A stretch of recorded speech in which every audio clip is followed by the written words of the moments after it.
Ranjhi road पर हुआ बड़ा हादसा। आज दोपहर पनहरा पेट्रोल पंप से रांझी की ओर जा रही तेज रफ्तार इको कार ने सड़क किनारे खड़े ऑटो और एक स्विफ्ट कार को पीछे से टक्कर मारते हुए सड़क किनारे लगी फलों की 3 से 4 दुकानों से गुजरते हुए निकल गई, जिसमें कई राहगीरों सहित ऑटो चालक घायल हो गया। मौके पर मौजूद जागरूक नागरिकों ने शांति बनाए रखते हुए शराब के नशे में धुत आरोपी कार चालक को बाइज्जत कानून के हवाले कर दिया। खमापुर थाना पुलिस मामले की जाँच कर रही है। हम तो सिर्फ दुकान लगा के 10 हाथ दूरी पे बैठे हैं, लेकिन इन लोगों को समझ नहीं। दारू की 20-30 हजार का माल लेके आ रहे हैं। आप शराब पीकर गाड़ी क्यों चला रहे थे? हल्की सी गाड़ी चला कोई घर लगता नहीं काम पे, घायल कोई नहीं हुआ, एक बाई बस हुई है बस, और कोई माल सबका खराब हो गया, माल सबका खराब हो गया। हम लोग सीधे सीधे आ रहे थे, पीछे से एक गाड़ी है बहुत जोर से जाम मारा, हम लोग को तो कुछ पता नहीं चला, जाके देखा वो गाड़ी चली गई क्या, वो वाला उसने फल वाले को भी उधर ठोका है, उसने उधर वो फल वाले को भी ठोका है और उसी ने इसी को भी ठोका है, पीछे से उसने ठोका है, पीछे से टेस्ट किया। हम लोग धीरे धीरे ही आ रहे थे, गाड़ी इधर टर्न होकर आ रहा था, गाड़ी पीछे के कारण वो इसको होती आवाज़ नहीं है कि उसकी पूरी गाड़ी चलाते उसने दारू भी रखी है। अमर शहीदों को समर्पित संग्रहालय के निरीक्षण के लिए जबलपुर पहुंचे मंत्री दुर्गादास उइके। जनजातीय मामलों के केंद्रीय राज्य मंत्री दुर्गादास उइके ने आज जबलपुर प्रवास के दौरान निर्माणाधीन अमर शहीद राजा शंकर शाह कुंवर रघुनाथ शाह संग्रहालय का निरीक्षण किया। इस अवसर पर सांसद आशीष दुबे, कलेक्टर दीपक सक्सेना, पुलिस अधीक्षक आदित्य प्रताप सिंह भी मौजूद रहे। राज्य मंत्री ने माल गोदाम चौक पर निर्माणाधीन संग्रहालय का दौरा किया और निर्माण कार्यों की प्रगति का जायजा लिया। उन्होंने अधिकारियों को निर्देश दिए कि संग्रहालय का निर्माण शीघ्र पूरा किया जाए ताकि यहां के लोगों को अपने अमर शहीदों के बारे में जानने का अवसर मिल सके।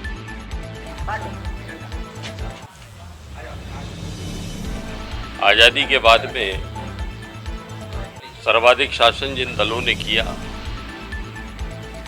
उन्होंने जो हमारी विरासत है,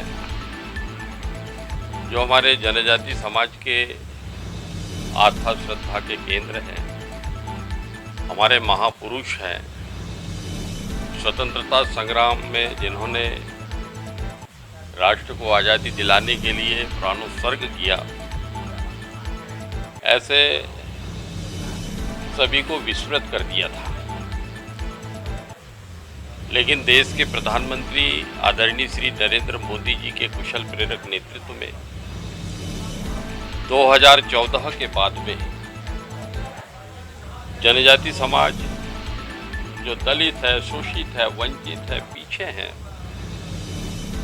जिनको इतिहास के पृष्ठों से दूर कर दिया था, उनको आज़ादी के 75 साल इस अमृत महोत्सव के पावन अवसर पर पूरे देश के अंदर जिनको हमने भुला दिया था, उन सारे के सारे महापुरुषों को, स्वतंत्रता संग्राम के जाबाज योद्धाओं को फिर से क्या है कि जनता के सामने, समाज के सामने उनके कृतित्व और व्यक्तित्व प्रतिपादित करने के निमित्त एक महाअभियान भारतीय जनता पार्टी के कुशल प्रेरक नेतृत्व में यशस्वी प्रधानमंत्री जी की अगुवाई में ये पूरे देश के अंदर अभियान चल रहा है।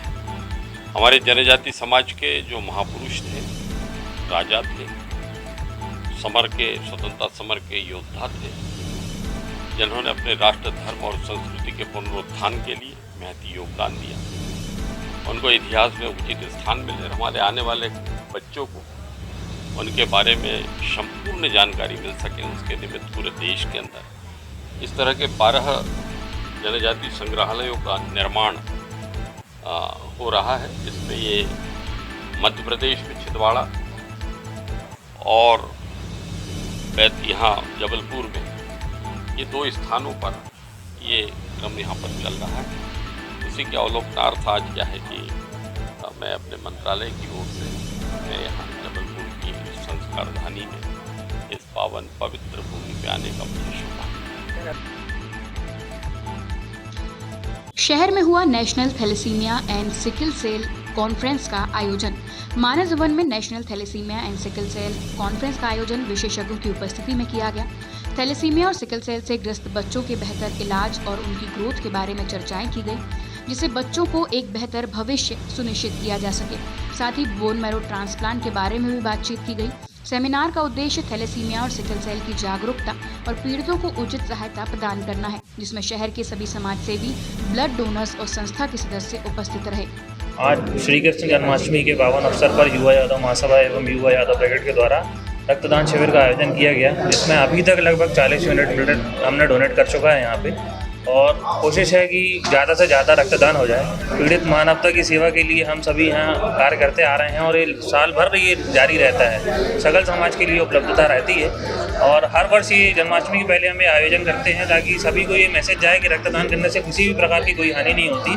सभी लोगों को आगे आकर रक्तदान करना चाहिए। शशांक यादव, युवा अध्यक्ष अखिल भारतवर्षीय यादव महासभा जबलपुर। भगवान कृष्ण हमारे आराध्य हैं और 3 दिवसीय अखिल भारतवर्षीय यादव महासभा के द्वारा जिन कार्यक्रमों का आयोजन है उसका पहला शुरुआत आज से हुई है रक्तदान करके, और इसमें हमारी युवा टीम समाज की पूरी लगी हुई है। शशांक यादव अध्यक्ष और उनके पूरे नेतृगण इसमें सहयोग कर रहे हैं।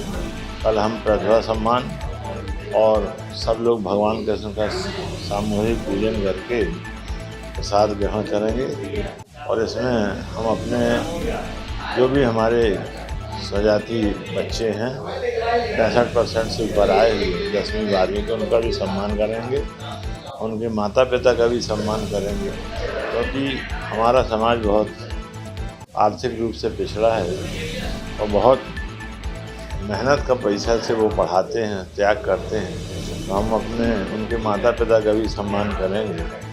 और 26 तारीख को नगर निगम 3 पत्ती से जो चल समारोह होता है, भगवान कृष्ण की शोभा यात्रा निकलती है, पूरे शहर के सभी स्वजाति बंधुओं से सबसे आग्रह है बड़ी संख्या में उपस्थित हों और इस आयोजन को सफल बनाते हुए पुण्य लाभ कमाएं। जय श्री कृष्ण, राधे राधे। 11 वर्षीय आराध्या को बनाया गया ब्रांड एम्बेसडर। 11 वर्षीय 6वीं क्लास की छात्रा आराध्या तिवारी प्रियम को मध्य प्रदेश राज्य स्तरीय हेरिटेज संस्था का ब्रांड एम्बेसडर घोषित किया गया। इस सम्मान समारोह में हेरिटेज के क्षेत्र में उनके योगदान और सामाजिक कार्यों के लिए उनको सम्मानित किया गया। इंटेक जबलपुर चैप्टर के संयोजक IAS दीपक खांडेकर और IAS अध्यक्ष अभय वर्मा द्वारा आराध्या तिवारी प्रियम को उनकी प्रतिभा और सामाजिक कार्यों के चलते सम्मानित किया गया। इंटेक के मिशन के अनुसार स्कूलों सहित प्रदेश की आम जनता को पर्यटन, पर्यावरण, कला एवं सांस्कृतिक विरासतों के संरक्षण, संवर्धन एवं प्रचार प्रसार हेतु जागरूक करेंगी आराध्या। मैं बहुत अच्छा फील कर रही हूँ और जो इंटेक संस्था है ये पुरानी चीज़ों, पुरानी मतलब सिक्कों को और इन सब चीज़ों को बचाने की मदद करती है और मैं ऐसे सोचती हूँ कि इसमें हमारा भी योगदान होना चाहिए। मैं उसकी ब्रांड एम्बेसडर हूँ, पर मेरा ये नहीं मतलब सबका योगदान होना चाहिए और म्यूज़ियम्स बनने चाहिए मध्य प्रदेश में, पूरे मतलब और जगह म्यूज़ियम्स बनने चाहिए, क्योंकि जैसे मैं बच्ची हूँ और ऐसे बहुत सारे बच्चे हैं। तो अगर इन लोग को पास्ट के बारे में पता नहीं चलेगा तो ये लोग उन गलतियों को सुधार के उन चीज़ों को और बेहतर करके हमारे देश, हमारे शहर का नाम रोशन कैसे करेंगे। आपको क्या लगता है और क्या बेहतर होना चाहिए? और म्यूज़ियम्स ज़्यादा बनने चाहिए, क्योंकि पुराने मतलब बच्चों को ज़्यादा पता होना चाहिए। स्कूल जाके मैं ऐसा करूँगी, स्कूल जाके बच्चों को बताऊँगी, उनको बोलूँगी कि पुरानी चीज़ों को बचाएं, ताकि हाँ। कहाँ से मिली ब्रेड आपको, कहाँ से मिली? डॉक्टर सुमित। संस्था के बारे में सबसे पहले तो मैं ये कहूँगा कि ये एक बड़ी निर्विवाद सी संस्था है, नहीं तो सरकारी अधिकारियों का ऐसी संस्थाओं से जुड़ना असंभव हो जाता। तो इंटेक का जो मेरा अनुभव है वो तो मैं जब यहाँ जबलपुर में डिविजनल कमिश्नर था, संभागीय आयुक्त था, उसी वक्त मुझे इसका संपर्क आया। डॉक्टर शर्मा जी का नाम मैं ज़रूर लेना चाहूँगा, क्योंकि उनका एक बहुत बड़ा माध्यम था, एक आधार था और वो सबसे बड़ा कारण थे इस संस्था से जुड़ने का। और जो लगभग 3.5 साल मैंने इन संस्था के साथ, क्योंकि ऑफिशियली चेयरमैन जो है वो डिविजनल कमिश्नर जो संभागीय आयुक्त होते हैं वो होते हैं, तो मुझे ये सौभाग्य मिला कि 3.5 साल मैं उसका चेयरमैन रहा। तो तब मैंने ये महसूस किया कि सरकार में रहते हुए भी आप बहुत सारी संस्थाओं से, कार्यक्रमों से जुड़ सकते हैं। तो इंटेक का जो सबसे बड़ा मुझे जो अनुभव है वो एक बड़ा मीठा सा अनुभव, एक बड़ा अच्छा सा अनुभव है।